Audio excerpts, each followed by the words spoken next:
လက်ရှိကျွန်တော်လစ်လက်နေတဲ့အမျိုးသမီးလေရွေးစင်နီးပြကျုပ်နေရာအတွက်ပေါ့နော်ဒီနေရာအတွက်ကိုဆိုရင်ဒါ AFC Pro လိုင်းတင်ရတာတဲ့ဆီယာမကိုပေါ့နော်ဒီပရိသတ်တွေကြားထဲမှာဒီနီးပြကျုပ်ရာတို့အတွက်ကိုရေပန်းစားနေတဲ့အနေထားမှာရှိနေရဆိုတော့အဲ့ဒီပုံမှာဆီယာမရဲ့သဘောထားလေးကိုသိပြတယ်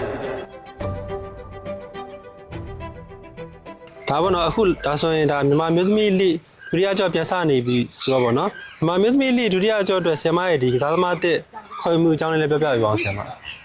ကစားသမားအသစ်က ARD FC လားအမားတို့ဆီယာမတို့အသင်းနေရတော့ကစားသမားအသစ်ရလို့တော့မဟုတ်ဘူးဒါလည်းဟိုအမားတို့မှာရှိနေတဲ့အရင်တော့ကစားခဲ့တဲ့နုနုပေါ့နော်အင်ဂျူရီကြောင့်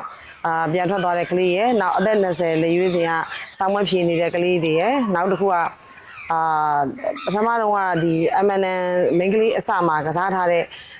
ကလေးတယောက်ရယ်ပေါ့နော်အမတို့အဲ့3ယောက်ကိုထပ်ပြီးတော့ခေါ်ယူဖြည့်တင်ထားပါရှင့်ဟုတ်ကဲ့ဒါလက်ရှိကျွန်တော်မြန်မာမျိုးသမီးလိကပြီးခဲ့တဲ့ရာသီထက်ကျွန်တော်အဖက်ဖက်ကနေပဲပြန်ဆမှုပြင်းထန်လာတဲ့အပေါ်ပေါ့နော်ဆမ်မတို့အသင်းကလည်းဒီမြန်မာမျိုးသမီးလိရဲ့လက်ရှိချန်ပီယံလည်းဖြစ်တယ်ဆိုတော့ဒီလက်ရှိချန်ပီယံအသင်းအနေနဲ့ချန်ပီယံကာကွယ်ရေးပေါ်ဘယ်လောက်ထိစိန်ခေါ်မှုကြီးမားနေလဲဆိုတော့အမတို့အသင်းကအမတို့အသင်းမှာမဟုတ်ပါဘူးဒီနေ့ပေါ့နော်အကုန်လုံးသောအသင်းတွေကသူတို့လည်းချန်ပီယံဖြစ်ရှင်လို့စူးစမ်းနေတယ်လို့ပဲအမတို့လည်းချန်ပီယံကာကွယ်ဖို့အတွက်ကတော့အကုန်လုံးစူးစမ်းနေကြပါပေါ့နော်ဒီစိန်ခေါ်မှုဆိုတဲ့နေရာမှာကျတော့အခုလက်ရှိကတော့အမအတွက်စိန်ခေါ်မှုကတော့အမကလေးတွေရထားတဲ့ injury ရယ်နောက်တစ်ခုကအမတို့အသင်းအခုနောက်ထပ်ရောက်လာတဲ့ကလေး3ယောက်နဲ့တပေါင်းတစ်စီးတည်းဖြစ်ဖို့အတွက်ကပေါ့နော်အဓိကစိန်ခေါ်မှုအပြင်းထန်ဆုံးကတော့အမအတွက်ကတော့အဲ့ဒါပါပဲရှင်ဟုတ်ကဲ့ဒါအခုဆိုရင်ဒါဆီယမတို့အာကသိပ္ပံအသင်းအနောက်ကိုနောက်ကနေပြီးတော့ရက်ဆက်ဖျားပေးနေတဲ့အသင်းဆိုရင်ဒီ AR မျိုးသမီးအသင်းပေါ့နော်ဒီအသင်းအနေနဲ့ကျွန်တော်ပထမအကျော့ကလည်းကျွန်တော်အနိုင်ရှုံးရလက်မပေါ်ဘဲနဲ့3-3ဆိုတဲ့ရလက်နဲ့တည်ကြခဲ့တယ်ပေါ့နော်ဒီအသင်းရဲ့ပြင်ဆင်မှုတွေကဒီဒုတိယအကျော့မှာသူတို့ရဲ့ပြင်ဆင်မှုတွေကဆီယမတို့ရဲ့ဒီချန်ပီယံကာကွယ်ရေးလမ်းကြောင်းမှာခက်ခဲမဲ့အတားအဆီးတစ်ခုဖြစ်လာနိုင်မလားဆီယမဟုတ်ကဲ့ AR United ကတော့ဒီနှစ်မှာတော့အရင်နှစ်နဲ့မတူဘဲနဲ့ပေါ့နော်တမူထူးခြားပြီးတော့နိုင်ငံသားတွေရရှိထားတာဖြစ်တဲ့အတွက်သူတို့ရဲ့ကစားတဲ့ပုံစံလေးလည်းပိုပြီးကောင်းမွန်လာတာတွေ့ရတယ်လို့ပဲအခုလက်ရှိမှာလည်းအမတို့ဒီသစ္စာအမှန် FC ပေါ့နော်အမတို့ ਨੇ အနိုင်ရှုံးမပေါ်သေးတဲ့သစ္စာအမှန် FC ဆိုလို့ရှင်လဲအမှတ်မကွာဘဲနဲ့လိုက်လာတာဖြစ်တဲ့အတွက်အမတို့အနေနဲ့ကတော့တသင်းနဲ့ကို focus ထားတာမဟုတ်ဘဲနဲ့တွေ့လာသမျှပေါ့ပြိုင်ပွဲတပွဲချင်းစီပေါ်မှာပဲမူတည်ပြီးတော့ပဲအမတို့ကတော့တည်တည်ချာချာပြင်ဆင်မယ်အဲ့ဒီအတွက်လည်းပဲ pressure လို့သဘောမထားဘဲနဲ့ပေါ့နော်အမတို့တွေ့သမျှအသင်းတသင်းချင်းစီတဲ့တသင်းစီတိုင်းကိုအမတို့3မှတ်ရအောင်လို့စူးစမ်းပြီးတော့ပဲပြင်ဆင်သွားဖို့တွေးထားပါရှင်ဟုတ်ကဲ့ဒါမနေ့ကမှဆိုရင်ဆင်မတို့ဒါသစ္စာအမှန်အသင်းနဲ့ရှင်ပြန်ရတော့မှဆိုတော့ဒီမနေ့ပြန်ကစားမဲ့သစ္စာအမှန်အသင်းဆိုတာကလည်းကျွန်တော်ချန်ပီယံဆုနှစ်တိုင်းနီးပါးဒီစိန်ခေါ်နိုင်တဲ့အသင်းဖြစ်တာကြောင့်ပေါ့နော်ဒီအသင်းနဲ့ရှင်ပြန်မဲ့အချိန်မှာဆင်မတို့နဲ့ဒီဖျားတစုံတရာမျိုးရှိပါလားဗျာအဲ့လို PR ဆိုတာသူများအသင်းကိုကစားဖို့အတွက် PR ဆိုတာတိတ်ပြီးတော့အမားတို့အတွက်ကတော့နော်အရင်တည်းကလည်းရှိနေတယ်လို့မခံစားရပါဘူးဒါပေမဲ့အခုနပြောသလိုပေါ့အမပြီးခဲ့တဲ့ပွဲမှာ injury ရထားတဲ့player 2ယောက်ကလည်းအမရဲ့ first line ထဲက player 2ယောက်နောက်ပြီးတော့အခုလက်ရှိလည်းပဲအမတို့အသင်းထဲမှာကျမ်းမာရေးကြောင့်ပေါ့နော်ဒီရာသီဥတုကူပြောင်းကြောင့်ကျမ်းမာရေးမကောင်းဖြစ်နေတဲ့ကလေးတွေအတွက်အမအနေနဲ့ pressure တို့စိုးရိမ်တာတို့ဆိုတာတော့အမရဲ့အသင်းအနေထားပေါ်မှာပဲရှိပါတယ်ရှင်ဟုတ်ကဲ့ဒါဒီမေကောကတော့ဗောနော်ဒါလက်ရှိကျွန်တော်လစ်လက်နေတဲ့အမျိုးသမီးလေရွေးစင်နီးပြကျုပ်နေရာအတွက်ဗောနော်ဒီနေရာအတွက်ကိုဆိုရင်ဒါ AFC Pro လိုင်းတင်ရတာတဲ့ဆီယာမကိုဗောနော်ဒီပရိသတ်တွေကြားထဲမှာဒီနီးပြကျုပ်ရာတို့အတွက်ကိုရေပန်းစားနေတဲ့အနေထားမှာရှိနေရဆိုတော့အဲ့ဒီပုံမှာဆီယာမရဲ့သဘောထားလေးကိုသိပြစီခင်ဟုတ်ကဲ့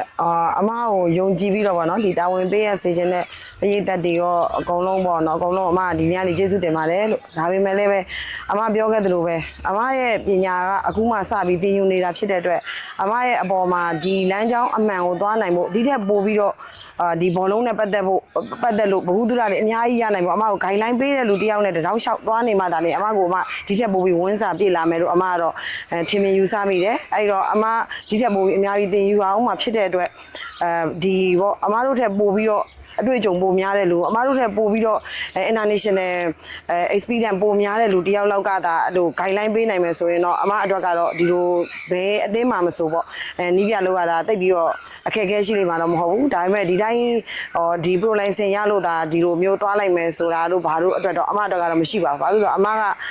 ဒီဟာလောကမှာဘောလုံးလောကမှာအခုမှသင်ယူဆဲကာလရှိနေတာဖြစ်တဲ့အတွက်အမကတော့အမကအဲ့လိုထင်ပါတယ်ဟုတ်ဒါခုနဒီဆိုလိုတာပေါ့နော်ဒီလိုဆီယမပြောဒီခိုင်လိုင်းပေးတဲ့တယောက်ဘေးနဲ့မှရှိနေရဆိုတော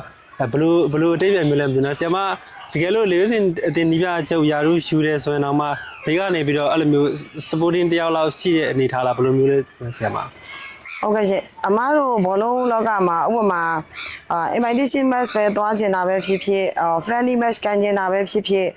အမားတို့တွေအနေနဲ့လက်လန်းမီတလောက်ဆိုတဲ့နေရာအရန်ကိုရှားပါပါတယ်အရန်ကိုနဲတယ်ပေါ့အခုအမအကြောင်းသွားတက်တယ်အမတငယ်ချင်း